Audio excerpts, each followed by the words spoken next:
I think what we've described through, again, the police state reaction to peaceful protesters, to the inability to take our money out of, weapons and war, and the just like open lobbying of Congress people for that end, to the destabilization of the Middle East, which inevitably creates blowback on us.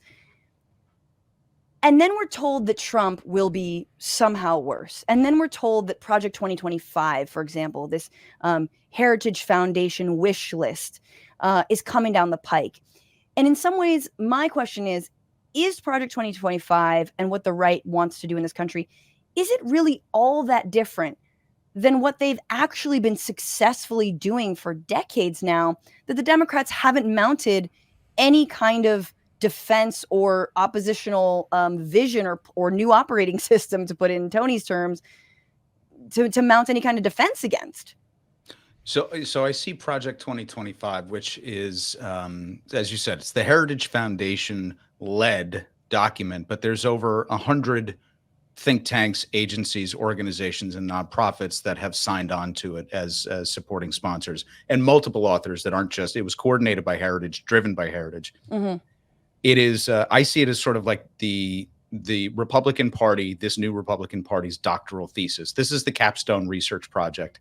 And I think that they are even a little bit surprised at how far they've been able to push this. Hmm. So, the corollary that we can draw with the Trump case, the immunity case sitting in front of the Supreme Court, is that this Supreme Court isn't acting at Trump's behest.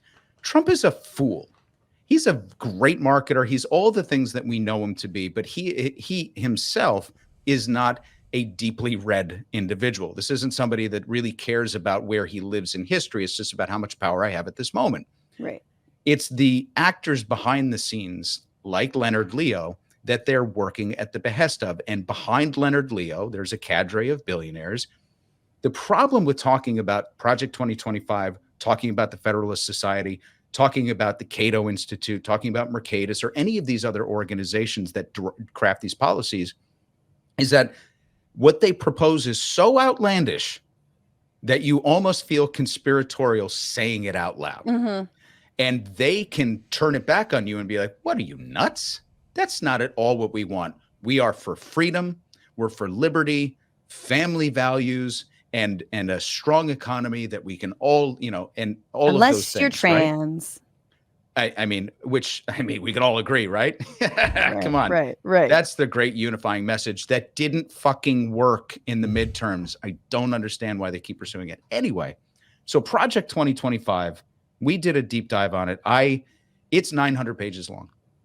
Wow. And I am a masochist, and so I read it. Because I've been studying the Heritage Foundation for a long time. The Heritage Foundation is more responsible for who we are as a nation today than probably any other organization. You've talked about a small organization that punches so far above its weight, starting with the Reagan administration, where they bragged that 60% of their policy papers actually made it into law and or executive orders.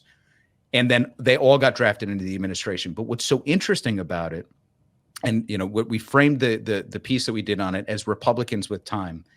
Anytime Republicans find themselves out of power, they don't just hang out and wring their hands. They get really busy, and they create these policy papers, and they say, okay, so we're out of power for this minute and a half. What are we going to do next? How are we going to reframe this issue? We see it time and time again. So we saw it when they found themselves suddenly, unexpectedly out of power with Jimmy Carter coming into office, and they were able to put themselves back together and form all of these neoliberal, anti-democratic organizations to create policy papers that guided the Reagan administration. Right.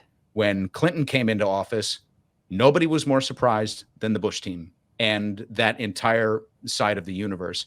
And they created the Project for a New American Century, which basically created the pathway for the new military and surveillance state that we had. They had it all written out. Right. But what time out? Because like you mentioned this in your video and your episode, because what's funny about when Clinton came to power is that like Clinton arguably adopted all of their fucking Reaganite, like previous neoliberal policies. I mean, not totally, but like effectively, more so. yeah, like welfare reform and Oh, criminal yeah. justice reform and all the other reforms that, you know, came He down wanted to on put his stamp poor on. He people. wanted to convert right. that Bush one shit into Clinton stuff so that then he could claim this credit for have shifting that we're not your Jimmy Carter. We're not Jimmy Carter anymore, man. We're the new we're a new Right. Democrat. Right. The New Democrats are the closest thing to the realized vision of the original neoliberals, like the professional neoliberals, not the ones that became the Warhawks and the Cheneys that split off and were Yeah. completely villainous. Who are still neoliberals that everyone forgets they're also neolibs, but they're neocons and neolibs, and you can be Right. the same. You can both be both. Yeah, it's a tough marriage, but it's for them very successful. And so when I mean, the Clinton years are we were joking about the 90s before. The 90s were awesome. Anthony, you and I are about the same age, and we had a lot of fun. We were also asleep at the switch because the New Democrats really hit. That was sort of the pinnacle of neoliberalism as we kind of cascade out of this, whatever this new era is becoming, and out of neoliberalism, which is into more oligarchy than anything else, where we are purely driven by corporate greed and the demands of the corporate class. That time in space showed the Republicans a lot. The contract for America, the contract with America under Gingrich and all of the party acolytes there, was basically the neoliberal playbook. And Clinton said, "I'll do you one better. I'll make everything tougher." And I mean, this is a man who left the campaign trail to go execute an impaired person in Arkansas on the campaign trail to demonstrate that he would be tough on crime and stand behind the death penalty. So all of those things that came into the 2000s that gave George Bush the ability to even manage the world the way he did were really founded under the Clinton administration. Project 2025 is the culmination of Republican mindset and the think tank's ideas about what can happen next. And by next, I mean, how much more can we roll back? Yeah. And it's really interesting because what else haven't we taken? What else haven't we, like, invasion of the body snatchered? Yeah. Well, and how do you do it where everyone is still consuming and fixated on small things? Because that's part of it, is you can't have the society go spinning out of control. You've got to keep people consuming, spending, and working while this stuff... That's and hating what the each other strategy. and blaming that's immigrants. Well, that's what I assume, Max, in that reading of it, is that's a lot of it, is the way to navigate this so that everyone still sort of just sees everything somewhat the same with just inconveniences. The grand distraction machine that you were talking about with the proliferation of social media has been to their great benefit, without a doubt, and makes it sort of a curious move. Although it's a whole separate topic we can talk about, potentially banning TikTok. But yeah, they need us distracted. They need us angry. And they need us fed just enough and making just enough money and having just enough in the bank and debt that isn't always going to crush us to keep us in this zone so they can pass all these other things. And what's interesting about 2025, and we could talk about a handful of them or just say broadly, they're all achievable. Every single line item that they have in here is achievable either through executive order or codifying it to the US code or passing legislation. And the nightmare scenario that is facing progressives, Democrats, well, humans, let's just say, this is probably, you know how we always say it's the most consequential election in our lifetime? This one's it. This could be it. I know it sounds hyperbolic, but this could be it because what we see under Biden is not great. But the Trump plan, the 2025 plan, he will put all of this into play, and it impacts union workers, a federal abortion ban, eliminating at state agency level any talk of DEI, eliminating and criminalizing anybody that is not gender presenting from how they what their birth, right, what they were at birth. It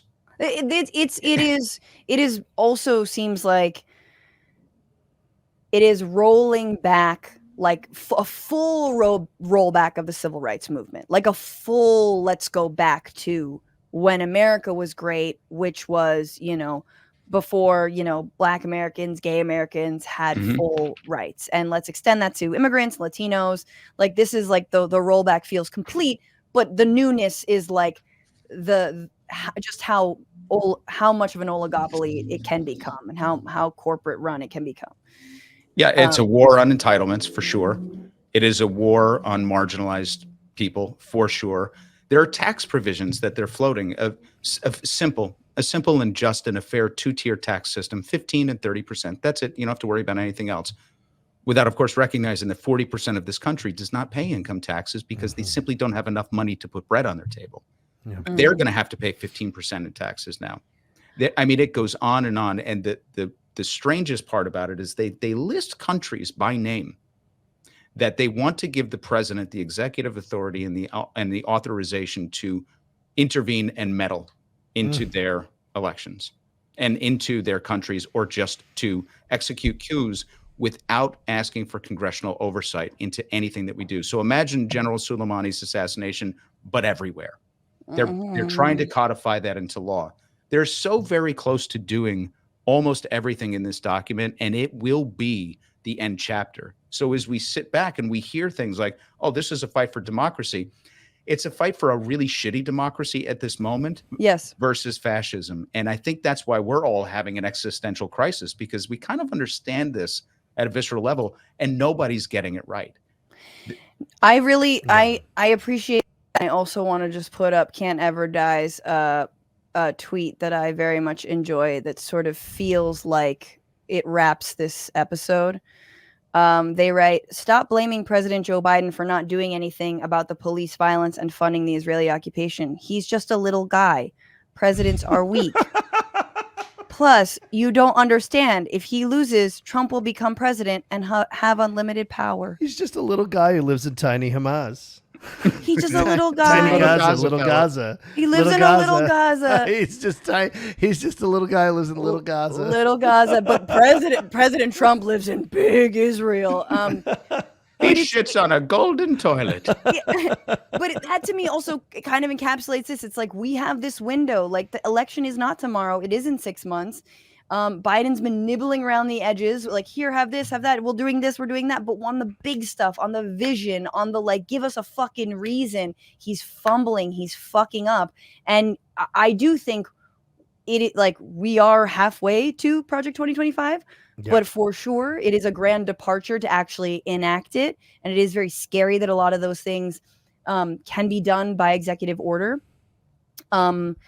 And that some of the people like Stephen Miller, who wrote chapters of Project 2025, will likely be in the cabinet. I mean, Stephen Miller and Steve Bannon are these perfect little, like they're the only two guys who actually bros, just like D&D bros. D&D bros that, like, that's what they are. Yeah, and they also are very honest. Like, they're the only people who are, like, honest. Like, remember when they stopped putting Stephen Miller on air because he was, like, too fashy, and they were like, whoa. That's what I love about Bannon, is Bannon just says exactly what's going. He's not disguising it. He's saying it. And I do at least appreciate that they say it so you know where they're coming from, in the sense of appreciating how to attack it.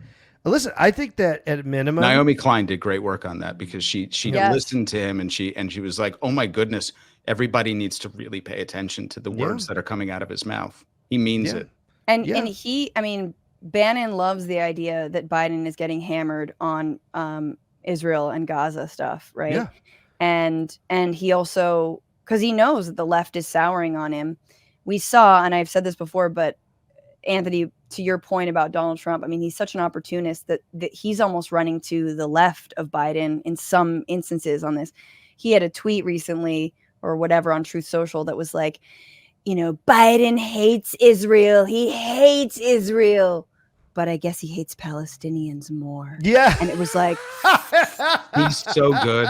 Honestly, he's the fucking best. He's the best. So good at it. Damn. He's so good at it, and he does really call it, and it is like the saddest display to watch. Whatever cabal of morons is over in the Oval, the number of, like, pencil tied fucking guys in their 30s and 40s who are having, like, you know, Michelin star meals every night in DC and crafting their bullshit middle of the road they can't even do what Reagan did. I mean, even Reagan smacked the Israelis on the nose when they got too out of control. Right. And it is amazing to me that he is just, and it seems like it is a personal, private conviction of his. Yes. And very it much. makes Golda Meir me gave him the hand job of a lifetime. Yeah, exactly. And it's so irritating to see him that this is where he's going to dig in and then kill things that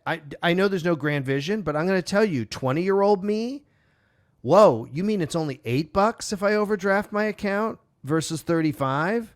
It's only this much? That shit mattered if I was 20. Sure. And so what kills me is it's not like he's some grand visionary, but there's all these little chunks. Yeah. Right? Right. That there are good things. And lead up to this idea of, even though I don't think it's actually going to happen, even if he gets elected, that they're going to create some, congressional codification of Roe, but at least that there's some attention to that. And it's just all blown away by something so reckless and stupid by the leader of a country who is a radical religious lunatic, a violent war criminal, and wants your opponent to win the election. That's what's crazy to me. What's going on, Frantifa? If you haven't already, subscribe to this channel right now. Hit that button. And also, you can become a patron and support the show every single week. Get access to bonus episodes and exclusive merchandise. Patreon.com/bitchuation room. Do